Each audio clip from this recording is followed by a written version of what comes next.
Book title Simple Way to Happiness Part 1 Collection of Inspirational Stories and Poems. This book is recorded for the sole use of the blind at the NAB MP Shah All India Talking Book Centre, Worli, Mumbai. This book is read by Firdaus Aidanwala. It consists of 30 pages and is published by Messrs. Paradise Packaging Private Limited. Recorded by Mr. H. D. Sood, edited by Mr. Nicholas Robinson. NAB MP Shah All India Talking Book Centre is grateful to the author and to the publisher for granting permission to record the book free of cost for the sole use of the blind only. The size of heart. It isn't the size of our house as such that matters so much at all. It's the gentle hand and its loving touch that makes it great or small. The friends who come and the hour they go, when they from our house depart, will judge us not by the style we show, but rather by the size of our heart. It is not the size of our head so much, and it is not the wealth we have found. What will make us happy is how we touch the other lives all around. For making money is not so hard, but to live life well is an art. How people love us and how they regard is all in the size of our heart.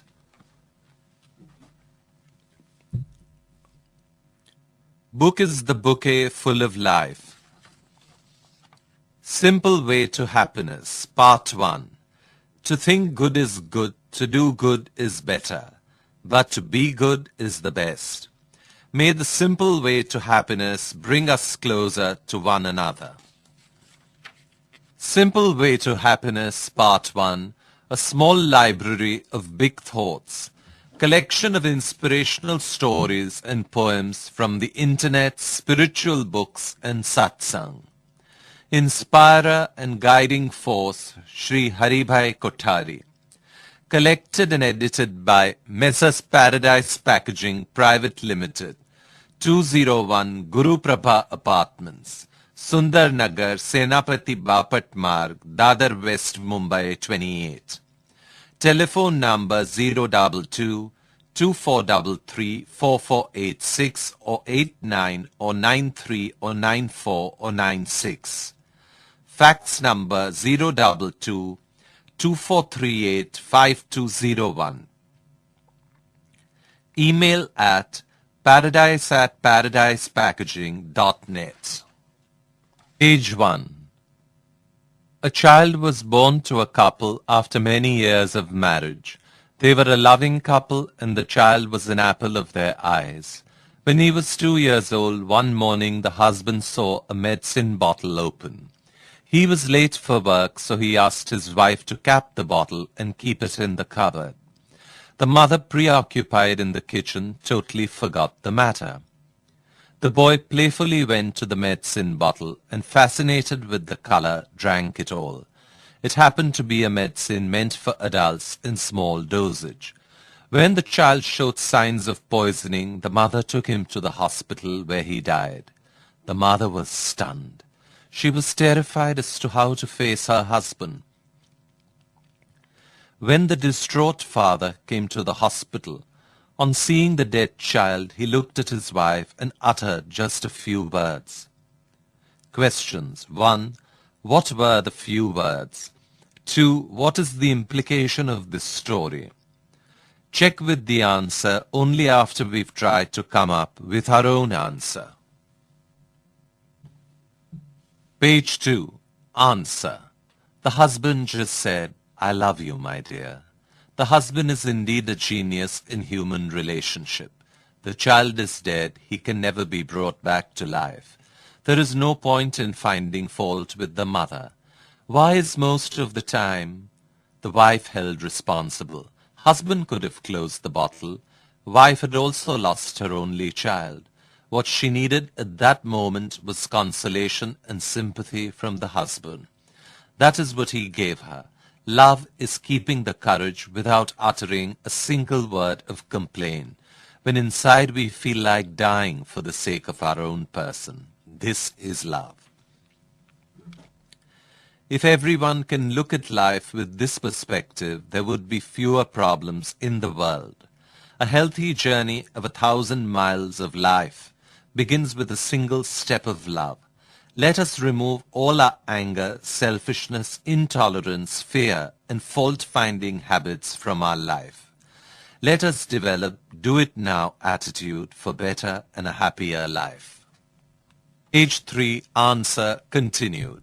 Sometimes we spend time asking who is responsible or who to blame, whether in a relationship, in a job, or to the people we know. We miss out some warmth in human relationships to give support to one another. Let us share the sorrow. Let our love be stronger than our hate or anger. Love is little more we and little less I. Sometimes all we need to do is to hold hands together. This will make journey of life much better. Let us do more than expected. Let us give more understanding and more care to everyone every day, and our life will be filled with tons of love and happiness. Quotable quotes. If you judge people, you have no time to love them. Mother Teresa. Page 4. Tough times never last, but tough people do. When we have exhausted all possibilities, let us remember this. We haven't. Every problem holds positive possibilities. Every problem has a limited lifespan.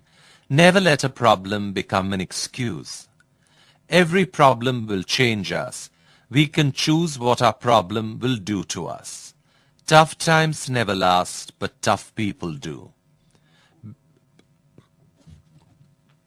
Better to do something imperfectly than to do nothing flawlessly.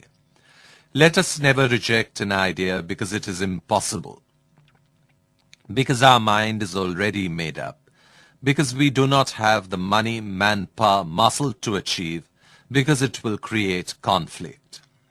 There will never be another now. We will make the most of today. There will never be another me. We will make the most of ourselves. Lord, give us the guidance to know when to hold on and when to let go, and the grace to make the right decision with dignity. Every living human being has a problem. Tough times never last, but tough people do. Page 5. Quotable quotes. Our lives are not determined by what happens to us, but how we react to what happens. We cannot always control what goes on outside, but we can always control what goes on inside. Page 6. Quotable quotes continued. A word of encouragement is like a cold drink on a hot summer day. Let us never deprive someone of his hope. It might be all they have. Enthusiasm is the baking powder of life. Without it we are flat. With it we rise. The greatest remedy for anger is delay. Our life is in the hands of any fool who makes us lose our temper. Patience is the ability to put up with people we would like to put down. The person who has got better patience will always be victorious at the end. Page 7. The great and the greatest. The great sin, gossip. The great cripple, fear. The greatest mistake, giving up. The best action, keep the mind clear and the judgment good. The greatest blessing, good health. The most certain thing in life, change. The greatest joy, being needed. The cleverest man, the one who does what he thinks is right. The most potent force, positive thinking. The greatest opportunity, the next one. The greatest victory, victory over self. The best play, successful work. The greatest handicap, ego. The most expensive indulgence, hate.